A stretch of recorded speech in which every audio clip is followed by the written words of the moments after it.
You suddenly wake up trapped in a dark room. Your only source of light is a candle. There are 2 doors in front of you. Behind one of them, there's a tunnel that will lead you outside to freedom. Behind the other, just a cold brick wall. You have a key that will open only one of the doors, and you can try it just once.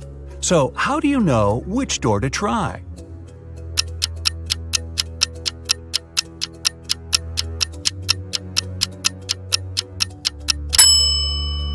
Hold the candle up to each keyhole. The flame will move near the door that leads outside.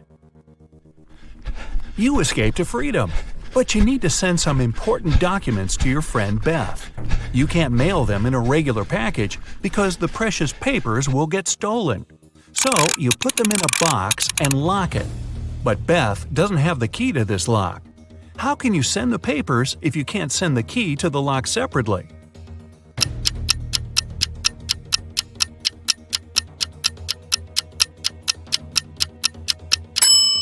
First, send the lock box to Beth. She'll attach her own lock and send the box back to you. Then remove your own lock and send the package again.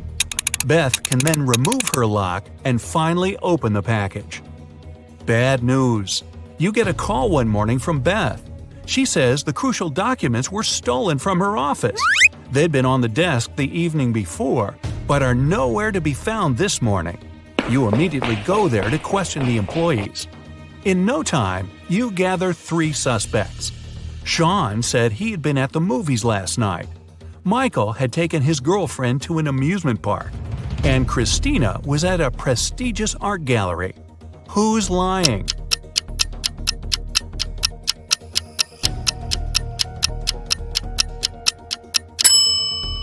Sean. His movie ticket isn't torn. Having been caught red-handed, Sean makes a break for it. He hops in his car and drives away. Law enforcement are on the lookout. Sean sees a police car right ahead of him and starts driving toward it. Why would he do that?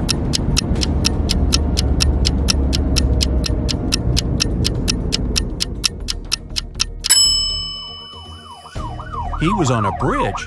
He needed to go toward the patrol car to get to the other side and make his escape. No such luck for poor Sean. He gets caught and locked up. But he starts hearing rumors of an inmate planning to break out. The guards have 2 suspects. First, a quiet bookworm who spends most of his days with his nose buried in sci-fi novels. The second, a big burly tattooed guy who's always working out. Who should Sean become friends with if he wants to get out of here?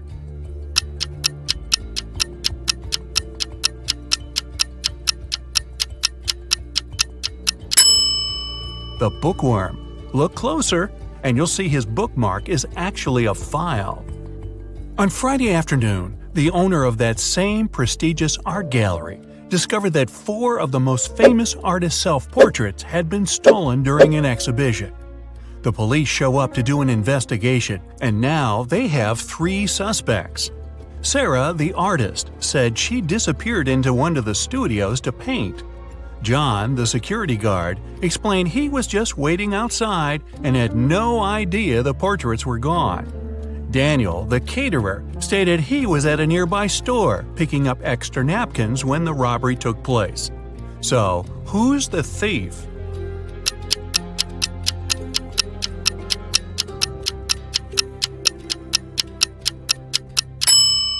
It's the security guard. He couldn't have known the stolen paintings were portraits if he was standing outside. As fate would have it, there was another incident that night. Michael, who never really liked what passed for art in modern times, rushed into the gallery and caused millions of dollars worth of damage to several paintings. Yet the gallery's owner thanked him for his actions. How come?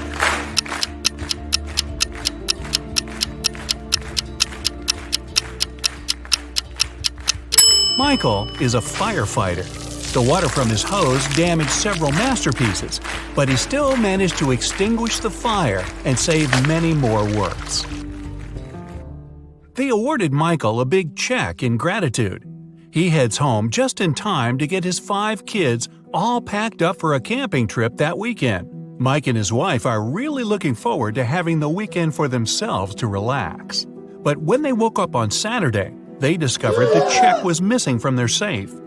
Once the officers showed up, they interviewed the 3 people who were in the house that morning. The chef said he was in the kitchen getting school lunches packed.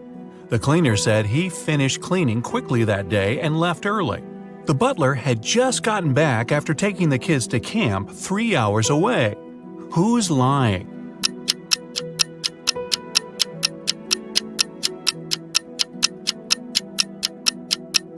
It's the chef. It's Saturday, so there's no school, and the kids have gone camping.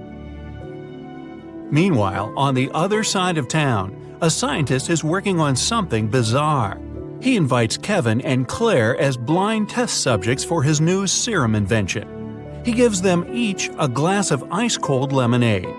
Kevin drinks his fast, but Claire apprehensively waits to see the side effects on him first. After 2 hours, nothing happens, so she drinks her glass. 2 minutes later, her skin turns green. If both the drinks had the serum, why was only Claire affected?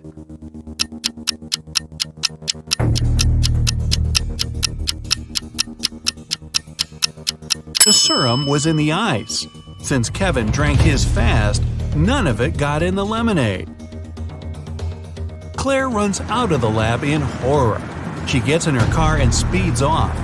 As she's driving down a long, empty road, one of her tires pops off. Good thing she has a spare in the trunk. But here's the problem. She now has no lug nuts to put the spare on with. So what should Claire do?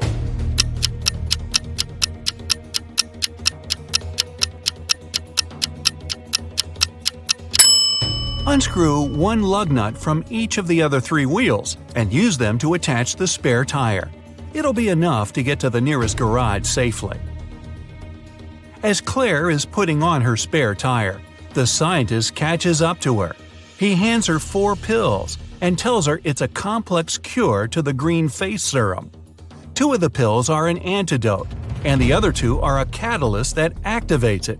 Claire must take 1 of each type together. If she takes 2 of the same, her face will stay green forever. Just as the scientist is handing her the pills, he trips and they get all mixed up. They look identical.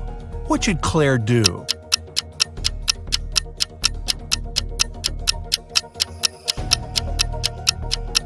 Grind the tablets up, mix all the powder together, and divide it in 2 parts. Each half will have the same amount of catalyst and antidote. It worked, and just in time. Whew! The next day, Claire has a big calculus exam. But funny enough, all the students in the class refuse to take it. Professor Miller can expel only 1 student for skipping the test. All of them know each other's names. If a student knows they'll be expelled, they agree to take the test. How can the professor make all the students take it?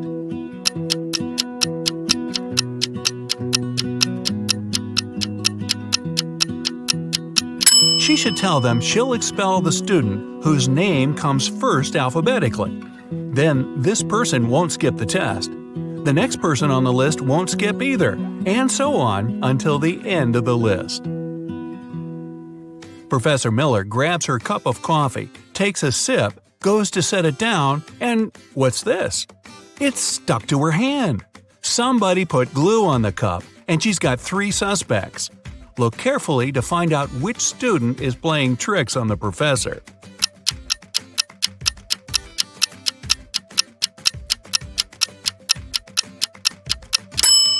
Sure, the first student has an awfully guilt-ridden look on his face. And the second student's smile looks just like pride for a job well done.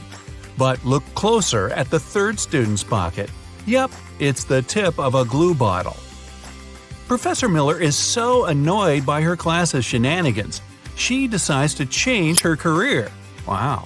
She opens a shoe factory. She's so successful that she builds a second one in another city. But despite her success, the problems don't end. Her employees keep secretly taking shoes from the plant. What can she do to resolve the issue?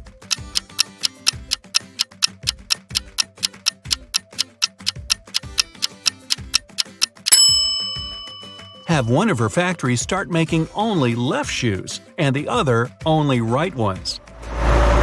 One of those shoe swipers is driving a semi-truck full of shoes to sell for a profit. He comes to a tunnel and there's a major problem. His truck is just an inch too tall. But he can still drive through the tunnel. How?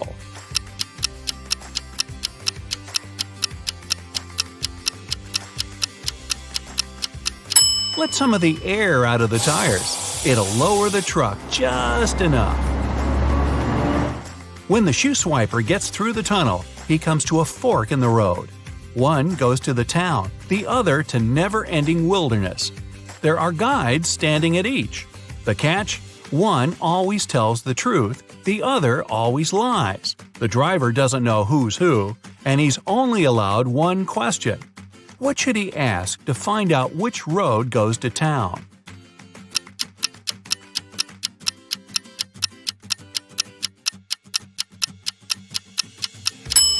Ask either one of the guides which road the other would say is the right way. Then he must choose the opposite. The truth teller knows the other will lie, so they'll point the driver toward the road to nowhere. If he asks the liar, they'll know the other guard would honestly point him toward the town, so they'll again recommend the road to nowhere. The shoe thief takes the road to town, but he has another puzzle to answer before he's allowed to enter. The guard at the gate asks him one simple question. What's the logic in the order of the following words? Fun, blue, bee, more, and dive.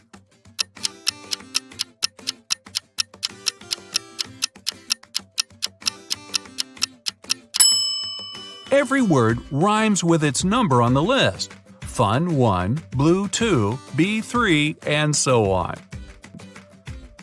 The shoe swiper finally settles down in this new town. Too bad for him, he can only use a payphone to make calls. One day, the phone breaks. He informs the phone company, but they do nothing.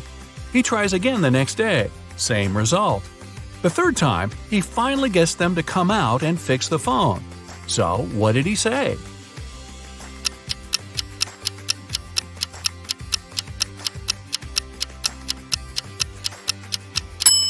He claimed that people were making calls without paying.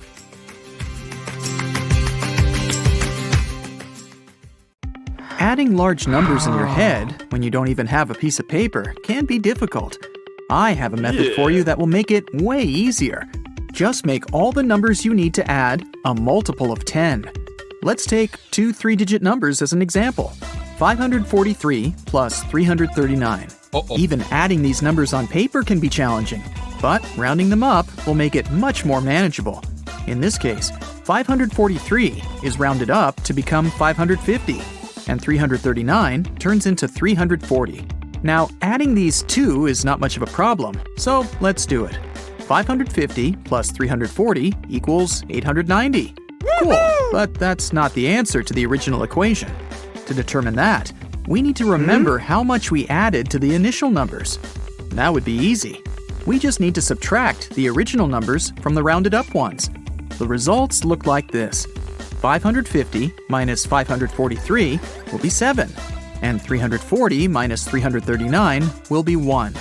Now add 7 and 1, and you'll get 8. That's how much extra we have in our rounded up sum. So the only thing left to do now is subtract 8 from 890, and you'll get your final result. 890 minus 8 is 882. And the answer is 543 plus 339 is 882. Finding any percentage that can be divided by 5 of any number using just your head is actually no big deal if you know your times tables well enough. Say you see a 5% discount to something you want to buy in a store, and you'd like to know the exact amount of money you're going to save. Let's count. Let's assume your purchase without the discount is $142. You need to determine 5% of that sum. First, move the decimal point left by 1 digit, which would give you 14.2. Now divide this number by 2, and you'll get 7.1, which is also the answer to your question. The principle is simple. Finding 10% of any amount is easy. because you only need to move the decimal point left by one place, which we did in our first step. And 5% is 10% divided by 2, right? So that's why we divided the resulting sum by 2 as well. Finding any percentage that's a multiplier of 5 can be done in a more or less similar way. Let's take 35% of 324 as another example. Again, move the decimal point left by one place, getting 32.4. Now, you need to do two different actions with this number. First, multiply it by 3, which will get you 97.2. Second, divide the same number by 2, resulting in 16.2. And now, all that's left to do is add these numbers. 97.2 plus 16.2 equals 113.4. That's your answer. 35% of 324 is 113.4. Let me explain in case you didn't get all these calculations. First things first, you divide the number by 10 and move the decimal point left. Then, you need to multiply your number by 3.5. It's not easy to do it in your head, so you separate the numbers before and after the decimal point. First, you multiply your number by 3, and then by 0.5. To multiply any number by 0.5, you actually need to divide it by 2, since 0.5 is half of your number. And then, when you're done with all the multiplications, just add the results to get your initial number multiplied by 3.5. This might sound complex at first, but if you practice this method a bit, you'll find it very easy to apply. Now let's get away from complex calculations and have some fun instead. You've been told otherwise, but you can prove that 2 plus 2 might actually equal 5. Here's the simplest method to do so. Disclaimer, don't try to do this in your math class. So, we have the universal truth that 0 equals 0. Now, 0 can be a result of subtracting a number from itself. Let's take numbers 4 and 10 for our case, and we'll have this equation. 4 minus 4 equals 10 minus 10. Taking it one step further, 4 can be written as 2 to the power of 2, and 10 can be written as 2 times 5. In the end, we get this equation. 2 to the power of 2 minus 2 to the power of 2 equals 2 times 5 minus 2 times 5. Next, in math terms, we can simplify it by using brackets, and here's what we get. 2 minus 2 times 2 plus 2 equals 5 times 2 minus 2. Again, according to the rules of math, we can cancel 2 minus 2 on both sides, and the result will be 2 plus 2 equals 5. Yeah, that's how you prove the impossible. Math can do incredible things. Okay, getting back to real math tricks. Squaring numbers after 10 can be a pain, but there's an easy way to square any two-digit number that ends in 5. Let's take 45 as an example. First, you need to multiply the first digit by itself plus 1. That is, 4 plus 1 is 5. So you need to multiply 4 by 5, getting 20. Now add 25 at the end, and you get 2025. That's it. Here's your answer. 45 squared is 2025. Check it with a calculator if you don't believe me. A simple way to multiply any, and I mean any at all, number by 5 has probably never been mentioned to you at school. There's a slight difference in methods depending on whether the number is even or odd. Let's start with even numbers. Say you have to multiply 3,566 by 5. First, divide the number by 2, getting 1,758.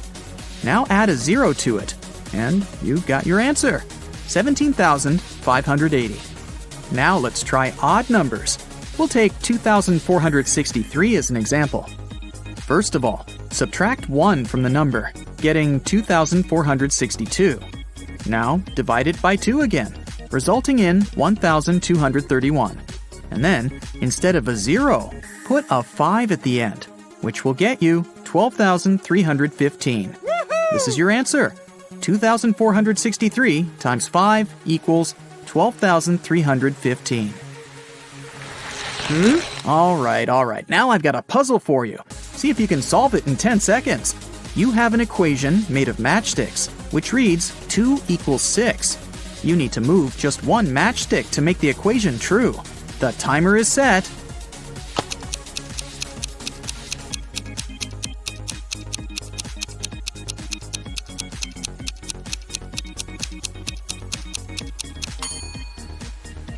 Again, this is a puzzle, so there's no conventional solution to it. If you move one matchstick from the left side and put it so that its middle is on top of the 1 on the right side, you'll get a square root symbol, and thus the equation is true. 1 equals the square root of 1. But there's also a second solution. You can move one of the matches forming a V in the right part so that they form an X instead. This way, you'll get 11 written in Arabic numerals that equals 11 written in Roman numerals. Problem solved. Let's have another math riddle, shall we? A book costs $1 plus half its price. How much does the book cost? I'll give you 10 seconds again, or just pause the video if you need more time.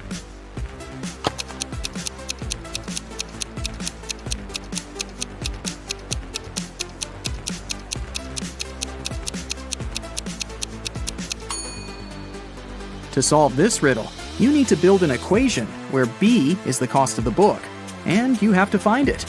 The equation will look like this. B equals 1 plus B over 2. Because to find B, you need to add 1 and half the B. To make it simple, let's write B as B over 2 plus B over 2 in the left side, getting B over 2 plus B over 2 equals 1 plus B over 2.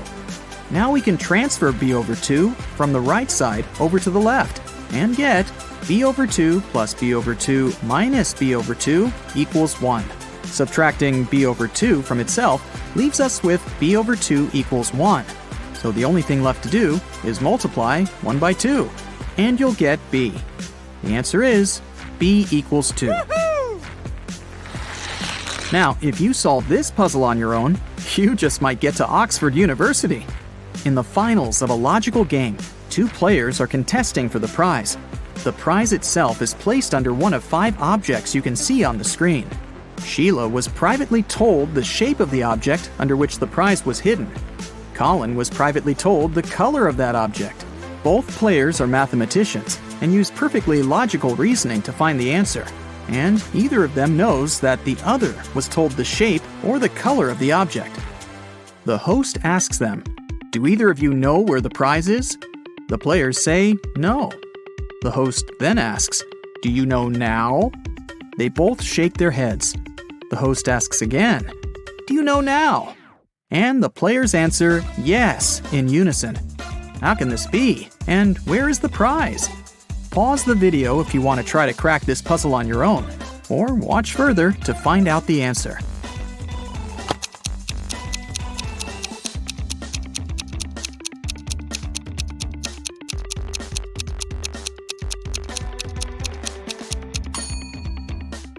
So Sheila was told the shape of the object. So for her, it would be either the red or green triangle, either the green or purple circle, or the only square there is, the red one. Colin was told the color of the object. So for him, it's either the red triangle or square, either the green triangle or circle, or the only purple circle there is. When the host asked whether either of them knew where the prize was, and they answered no, they both got new information. For Sheila, it was definitely not the square, and since Colin didn't know the answer either, it wasn't the purple circle. Colin used the same reasoning, so they both eliminated 2 options. After the second question, neither of them still knew the answer, and they got new info again.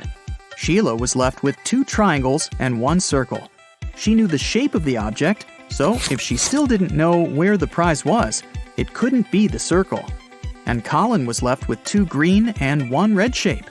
Since he knew the color but didn't know the answer, it couldn't be the red one. Thus, 2 more objects were eliminated for both.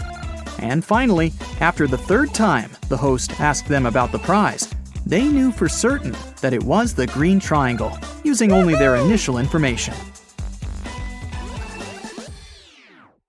I have a math workout for you today, but first, let's have a little warm-up. How many ducks do you see in this picture?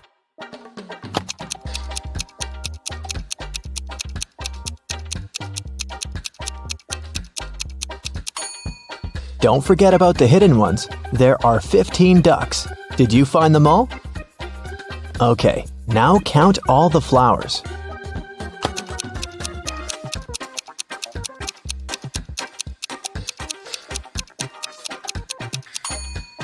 Right, there are 17 of them. Can you spot 3 differences between these photos?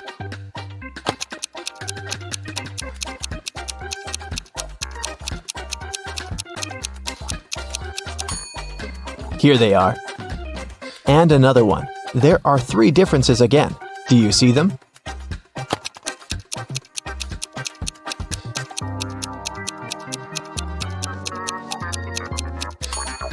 Okay, here they are.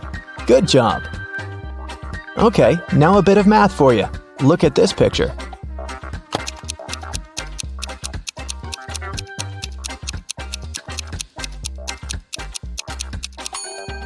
The only number multiplied by itself that gives 25 is 5, so this shape equals 5. This way, the other shape from the second equation is 4. 4 and 6 make 10, so the red circle equals 6. Then, 5 multiplied by 6 gives us 30.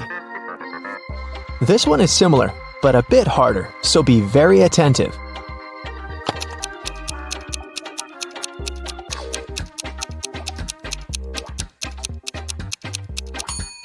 Okay, 3 pairs of sneakers make 30. Then 1 pair equals 10. Then 1 cat with a whistle must be 5. In this case, 2 whistles equal 4, so 1 whistle is 2. Now the last one. A pair of sneakers is 10. We know that a cat with a whistle is 5, but this kitty doesn't have a whistle. But since a whistle is 2, the cat without a whistle must be 3. And a whistle equals 2. So, it's 10 plus 3 multiplied by 2, which is 16.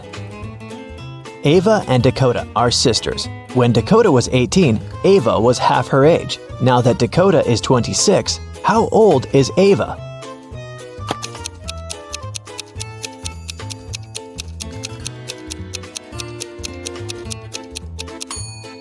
When Dakota was 18, Ava was 9, so the age difference between the sisters is 9 years. If Dakota is 26 now, then Ava is 17. When Polaris was 16 years old, her mother was 39. If Polaris's mom is twice her daughter's age, how old is Polaris?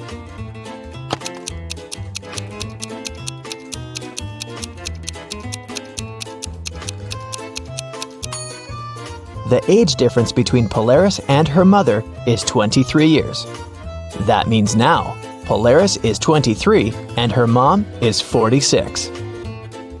Yvonne had a big collection of CDs. One day, she decided to clean up her house and counted that she had 172 CDs.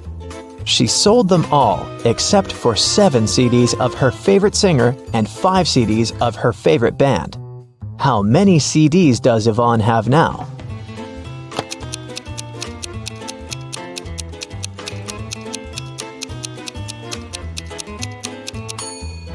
Well, if she gave up all but 7 plus 5, it leaves her with 12 CDs.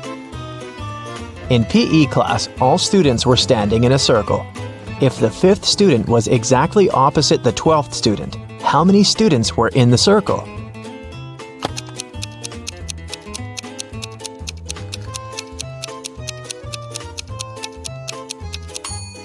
Between student number 5 and student number 12, there are 6 other students. If these two are opposite each other, then on the other side between them, there are also 6 students. This makes 14 students in the circle. Danica owns a candy store. She sells candy for $0.12 a dozen. How many candy pieces can you get if you have $1?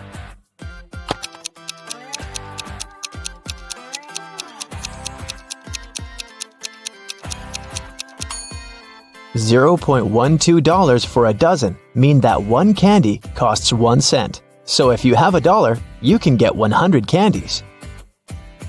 For casting a spell, Flora should put these stones in the correct order. She has 4 of them: purple, green, red, and blue. The instruction says, 1. The red one only has 1 stone next to it. 2. The green and purple stones aren't next to each other. 3. The green stone is the last one. Can you help Flora?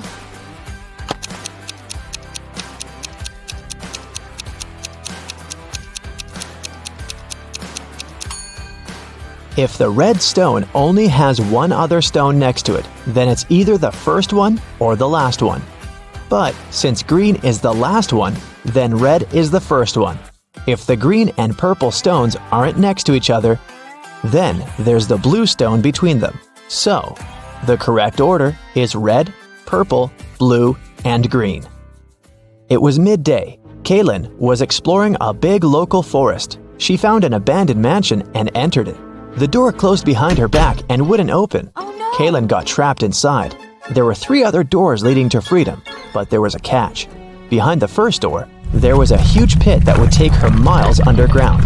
Behind the second door, there was a magnifying glass that concentrated sunlight and burned everybody and everything that entered. Behind the third door, there was a hungry and dangerous lion that would eat anybody and anything that entered. Uh-oh. How can Kaylin escape?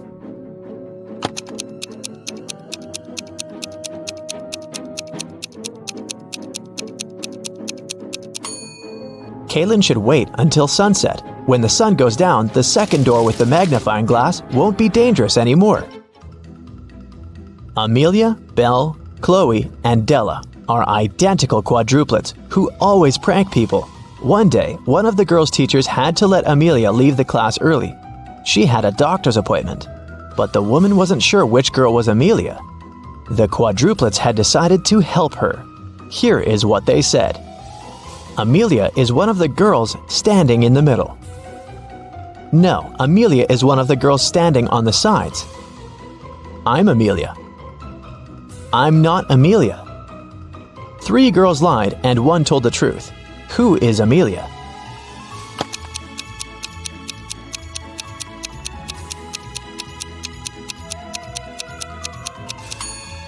If Amelia is the first girl, then 2 girls told the truth, the second and the fourth ones. If Amelia is the second girl, then the first and the fourth girls told the truth. If Amelia is the third girl, then the first and the third ones told the truth. But if Amelia is the fourth girl, then only the second girl told the truth. So, Amelia must be the fourth girl. Esme was having a walk in the forest and got lost. She found a witch's house, petted her black cat, and asked the witch to send her home. The witch wanted to play a game. If Esme won, she'd send her home. But if Esme lost, she'd have to stay with the witch forever. We'll be saying numbers between 1 and 10.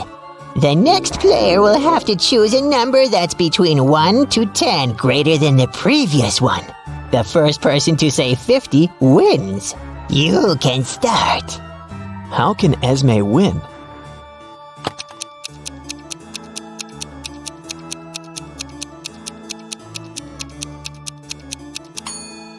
If she wants to say 50, she needs the witch to say a number between 40 and 49. So, before 50, she has to say 39. If she wants to say 39, the witch has to say a number between 29 and 38.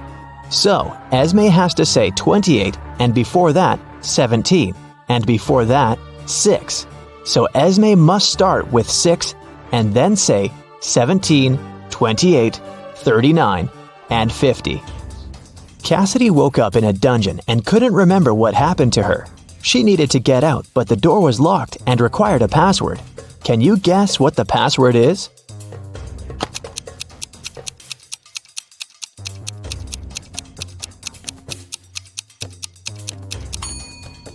Every next number is made by moving the last digit of the previous 4 to the front. So, the password must be 4728. Mrs. Davies is an elderly lady telling a story of her life. After I lived 1/4 of my life, I got my first car. I married 1/12 of my life later. 1/6 of my life later, I started a business. 1/4 of my life later, I got my first granddaughter. She just turned 18. How old is Mrs. Davies?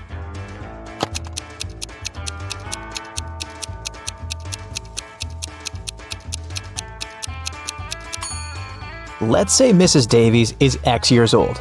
1/4 of her life, till she gets her first car, X is 4. Then we add 12 till her marriage. X till opening her business, 4 till the birth of her granddaughter, and finally 18 years from then till now. It should all be equal to X. If you solve this equation, you'll figure out that X is equal to 72. So, Mrs. Davies must be 72 years old. Esme was walking in the forest, and you know what? She didn't get lost this time. She knew how to get home, but the other road led to the witch's house, and the girl recently came up with a cool riddle for the witch. So, Esme decided to pay her a visit. She offered a deal. If the witch couldn't solve her riddle, Esme would get her cat. The witch agreed, and Esme gave her a square piece of paper, 4 inches by 4 inches, with a total area of 16 square inches. Turn it into a square with a total area of 8 square inches without a ruler. How can the witch do it?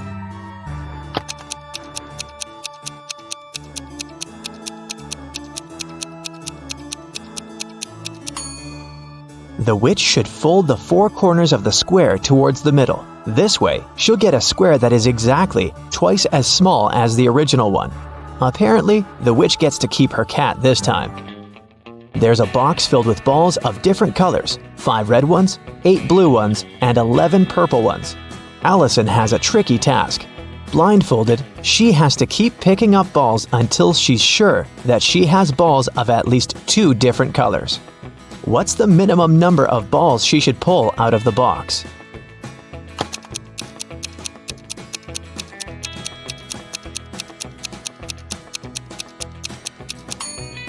In the worst-case scenario, Allison will be picking up balls of the same color until there are no more of them left in the box. The majority of balls are purple, so if she picks up a purple ball every single time, it'll be 11 balls. And only after that will she get a ball of a different color. So, she should pick up 12 balls. Mr. and Mrs. Luce have 7 daughters. Each daughter has 1 brother. Can you tell how many people there are in the family?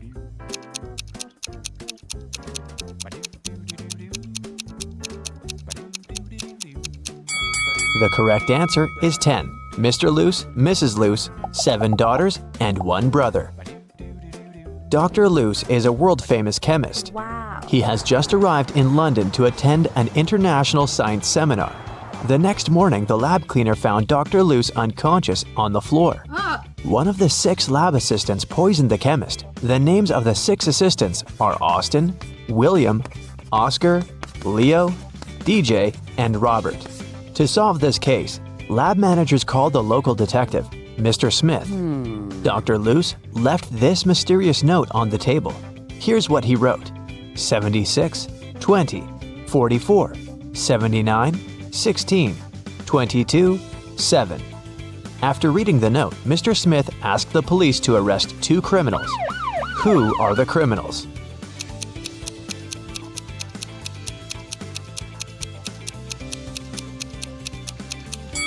Oscar and Dustin. Remember that Dr. Luce is a chemist? He encrypted the names of his enemies using the periodic table hanging on the wall. Dr. Luce got better and returned to his work in the lab. He invited a young scientist, Oscar, for a job interview. His resume was too good to be true, so Dr. Luce decided to check Oscar's logical thinking. He offered Oscar to solve this number puzzle. Oscar cracked this task right away. What about you? Here's a little hint. You should read this puzzle from left to right and from top to bottom. Question 1. What are the next 2 rows of numbers? And question 2. Why?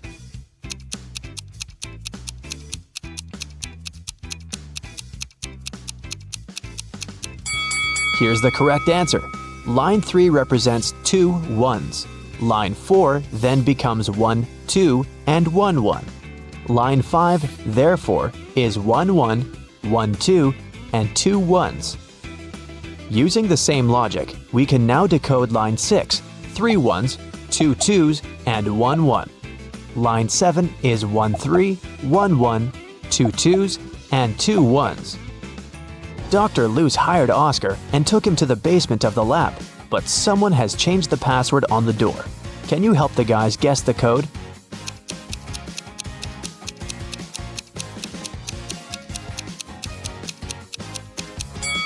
This rebus is a hint. The correct password is summary. Dr. Luce offered one more riddle to his new employee. How can a man go 8 days without sleep? Can you help Oscar crack this one?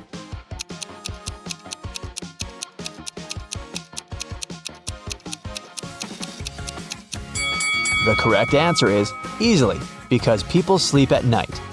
In the basement, Dr. Luce found out that someone had stolen his latest innovation, a superhero costume. Oh no! He had questioned 3 suspects. Jack, the cleaner, said, I've been cleaning the floor in the hallway all morning. I haven't entered your office yet. Peter, the lab assistant, said, I was working on my own project, and besides, I don't have a key to your private office. And Dr. Luce's wife, Helen, said, You never tell me anything about your work. How would I know what to steal? Dr. Luce took fingerprints from the closet where the costume was. But he found only his own fingerprints. Who stole the costume?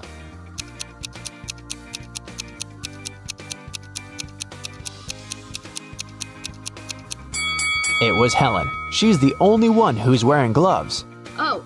After a short interrogation, Helen confessed that she had sold the costume to Dr. Luce's major enemy, Dr. Phillips. Dr. Luce went to his lab to take his invention back. A creepy guard stopped Dr. Luce at the entrance and asked for a password. Can you help Dr. Luce find out the code? See the sign on the wall? You should rearrange these letters to spell just a single word.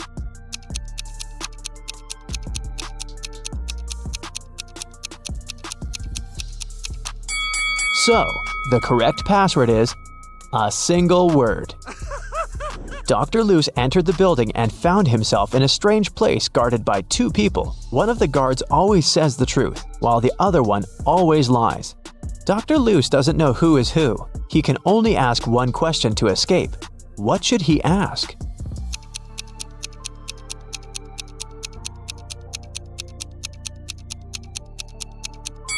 If he asks the guard who always tells the truth, he would tell that the other guard would point to the dangerous door.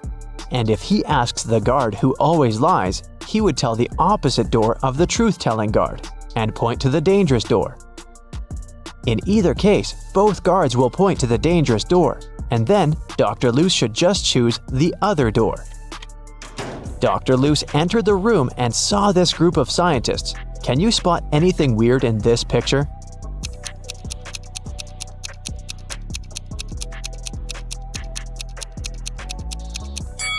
The scientists are holding 4 slices of pizza in their hands, but only 3 pieces are missing from the pizza box.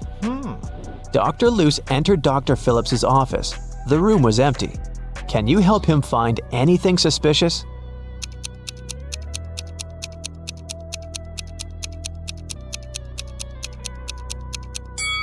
Someone is hiding in the ceiling vent. Suddenly, Dr. Luce saw Dr. Phillips flying around in the superhero costume. He grabbed Dr. Luce, took him to the top of a mountain, and left him there alone. Dr. Luce wandered around and found 3 tunnels. There's an angry, hungry lion in the first tunnel. There's a huge fire in the second tunnel. And the third tunnel leads through a dinosaur lair. Which way should Dr. Luce choose?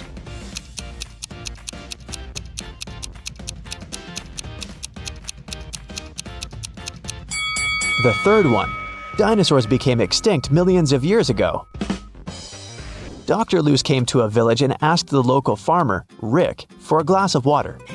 Rick told him that he'd been struggling to divide his entire land between his 2 sons. Both of the sons have been very good to him, and now Rick's only wish is to treat his sons fairly and divide his land equally between them. But the problem is that the land has a weird shape, and thus there's no way to split it into 2 equal halves. Dr. Luce said, I have an idea. It can guarantee that the land will be divided in a manner that will satisfy both sons. Can you guess what's on his mind?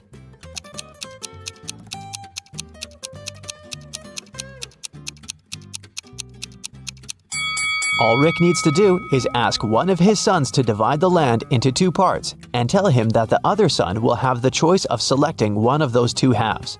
In this manner, both of them will avoid any tricks and divide the land equally. Dr. Loose was sitting at the local restaurant. He was sad because he'd lost his wallet during his adventures. He noticed a man next to him pulling a wad of $100 notes out of his pocket. Dr. Loose turned to the rich guy and said, Hey, I have an amazing talent. I know almost every song that has ever existed. The rich guy laughed. Dr. Loose then said, I'm willing to bet you all the money you have in your wallet that I can sing a genuine song with a lady's name of your choice in it.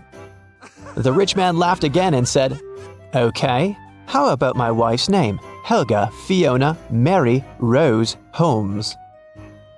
This evening, the rich man went home poor, and Dr. Loose went home rich. What song did he sing?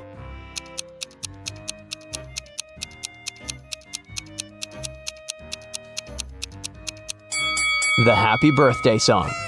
The villagers told Dr. Loose mystical legends about the local forest. He liked creepy stories and decided to go there and see it for himself.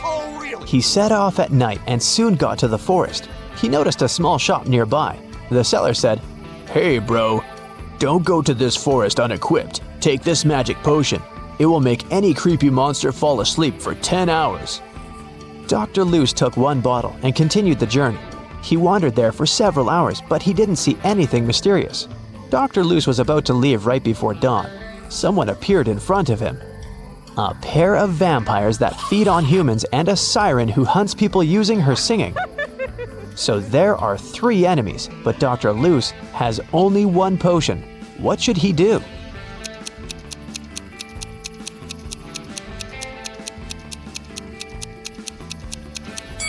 The sun will rise in a few seconds and vampires will run away. That's why he should pour the potion at the siren. Dr. Loose found an abandoned castle. As soon as he entered, someone locked the door. Dr. Loose found 3 ways out, but all of them were dangerous. The first path was full of hungry wolves. It was impossible to get through. The second passage was guarded by 5 vacuum cleaner robots that were reprogrammed to hunt down humans. And the third passage was filled with molten lava. What door should he choose?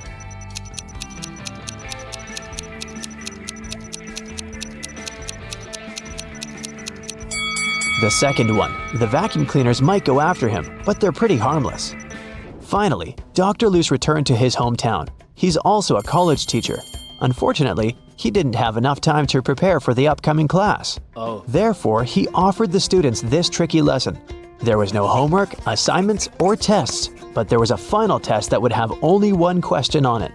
When everyone received the test, it was a blank sheet of paper with a question on it. What is risk? Most students managed to give their answers, but only one student deserved the highest grade. Yes! That's weird because he only wrote down one word. What did he write?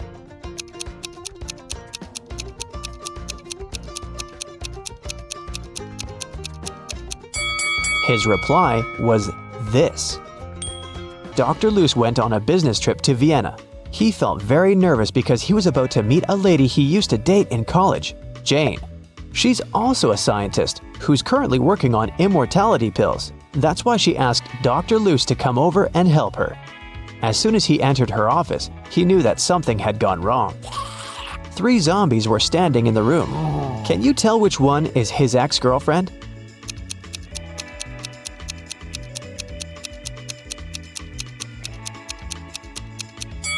Take a look at Dr. Loose's hand. He has a tattoo, T plus J.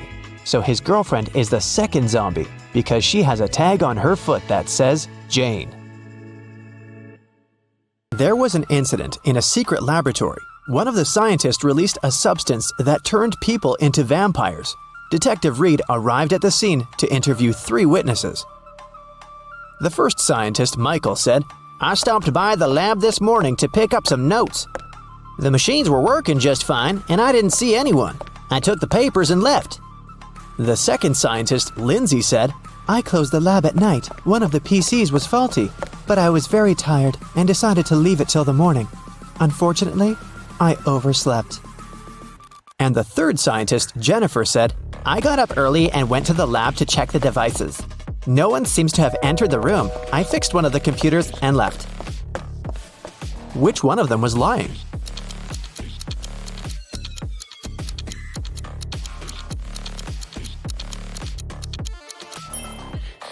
Michael is lying. One of the computers was actually faulty, and Jennifer spent the whole morning fixing it. If Michael had walked into the lab, he would have known about it, or Jennifer would have noticed him. So he must have entered the lab after the others had already left. But why would someone release such a dangerous substance? Michael didn't want to confess, so Detective Reed decided to investigate the crime scene to find out who was behind this. Take a look at this picture. Is there anything suspicious?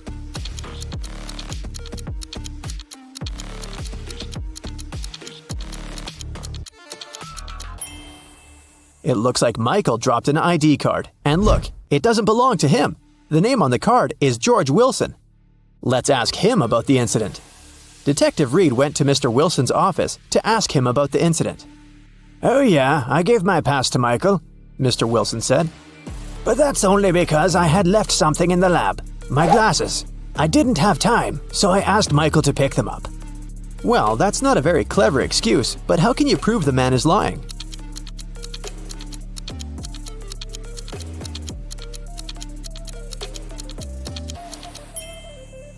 There's an open glasses case on the table, and the glasses are inside. But Mr. Wilson, didn't you say that you left them in the lab? Oh, did I say my glasses? Sorry, I meant my papers. I made this mistake because I asked my secretary Shirley to look for my glasses yesterday. Find something to prove Mr. Wilson is lying.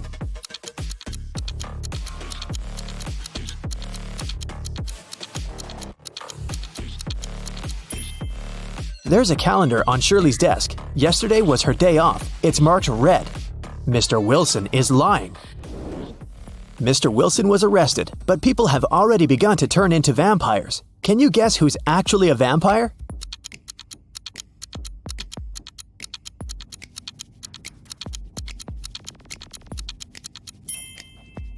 The woman on the right. She's putting on her makeup, but do you see? She isn't reflected in the mirror. Meanwhile, those who haven't turned into vampires gather everything they might need to survive. Which of these people is more likely to stay alive?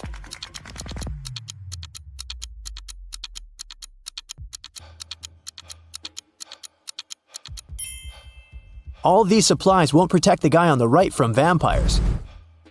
As for the girl on the left, she's stocked up on what she can to defeat the vampires. She has a higher chance of survival. Let's check out the subway. There are two women here.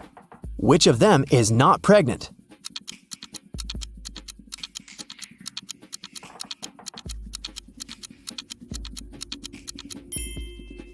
The girl on the left is not pregnant. Look, her belly is of a very strange shape. That's because she has hidden her survival supplies under her clothes. Vampires decided to throw a party. Who among those present is actually an undercover human?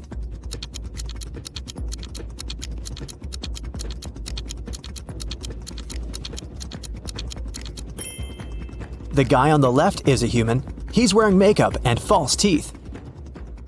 Nikki is also trying to survive. She packs her things and decided to move to a neighboring town. But suddenly, a vampire charged at her car. He damages the vehicle and takes away some supplies. Fortunately, he doesn't manage to bite Nikki. She escapes. Nikki has to stay home. The next day, a young man knocks on her door and asks for help. Is it okay to let him in?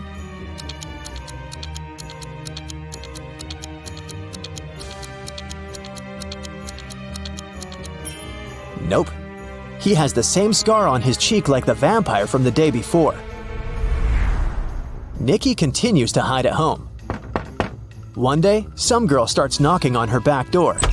Please help! A pack of vampires is chasing me! Nikki opens the door. The girl is out of breath, but she manages to say, They're almost here. Can I come in? Is it safe to let her in?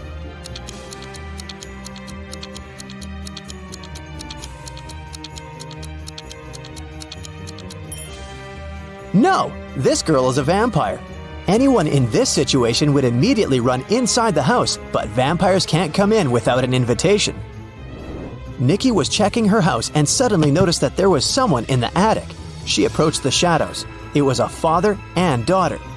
Please don't kick us out. Sorry, we snuck in without permission. We've been trying to hide from the vampires. The father said, "Is it safe to let them stay?"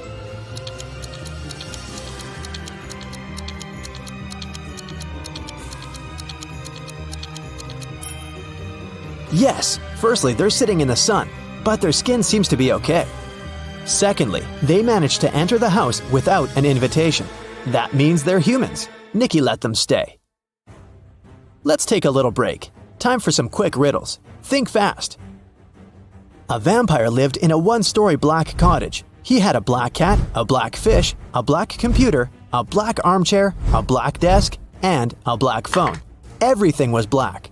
What color was the staircase?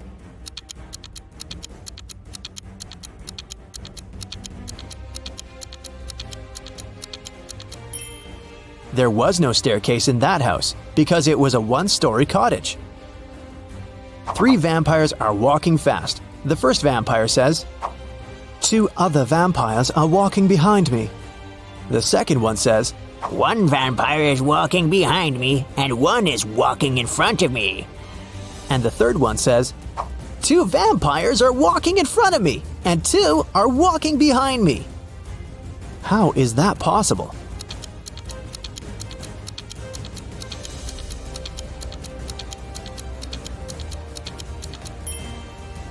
These vampires are walking in circles. Humans, vampires, and werewolves gathered in one mansion. There are as many werewolves as there are vampires. There are as many vampires as there are humans. How many creatures are there if 3 of them are werewolves?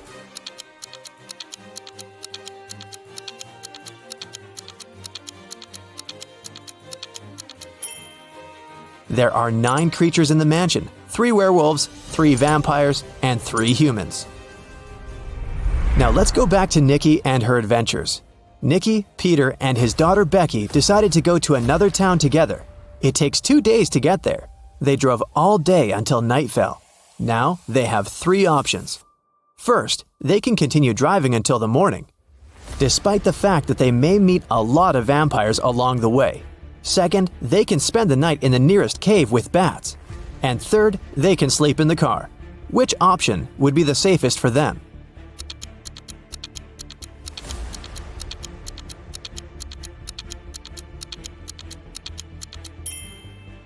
Sleeping in the car is a bad idea. Vampires can sneak up on them in the middle of the night. A night in a cave is also a bad option. Vampires can hide among these bats. The safest option is to keep driving. Although they'll probably meet vampires, they have a chance to survive if they drive faster. They drove really fast and managed to reach the city by the morning. But when they got out of the car, they discovered they were surrounded by vampires. To escape, they need to choose one of 3 roads. On the first road, there's a pack of vampires. They're coming straight at the guys. There are wild hogs on the second road. The third road leads through a dark alley with hundreds of bats. Which of these 3 ways is the safest?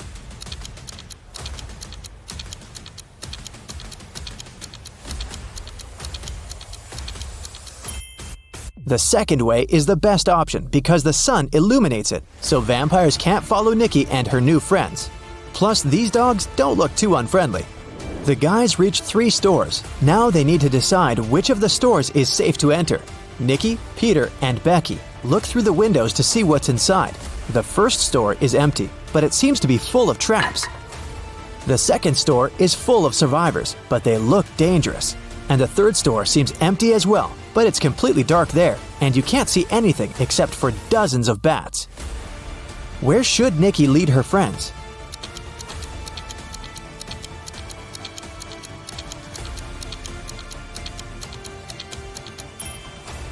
The first store is the safest. If Nikki, Peter, and Becky notice these traps, then the chances are high they'll be able to avoid them. It's worth a try. There's a man in the city who's trying to survive by hiding among vampires. Nikki spent a week photographing vampires to figure out who he was. Will you be able to see who is actually human in these photos?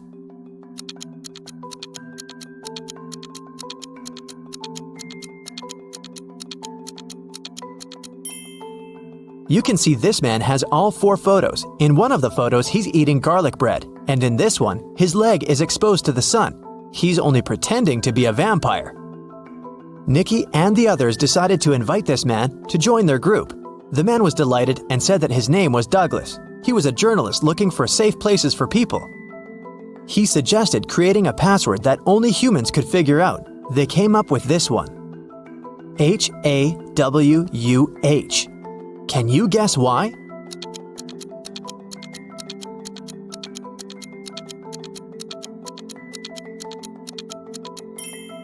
If you look at the reflection of this word in the mirror, you will see Huwan, or Huwan. Flip the letter W and you get the word human. But only those who get reflected in the mirror will be able to solve this puzzle. Nikki and her friends settle down in this town. Can you guess which of these houses belongs to Nikki, in which Peter and Becky live, and in which Douglas has chosen?